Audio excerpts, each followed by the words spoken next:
அப்பெல்லாம் நம்மலாம் வளர்ந்தோம், இப்பெல்லாம் வளர்க்குறீங்க, அதான் பிரச்சனையே. அப்பெல்லாம் வளர்ந்தோம், இப்போ வளர்க்குறீங்க. அதனால தான் பயல்களை பயந்து கிடக்குறாங்க, விடங்கிறாங்க. டிவி சீரியல் பார்த்தாலும் பயப்படுறாங்க.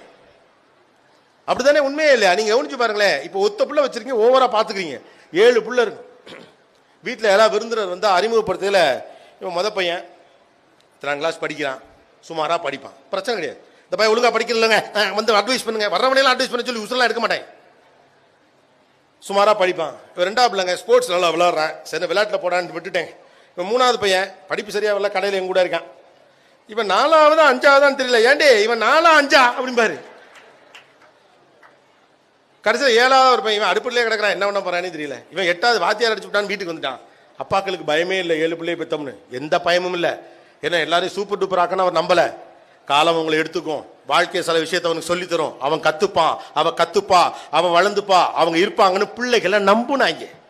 தந்தைகளுக்கு இருந்த நம்பிக்கையில 1%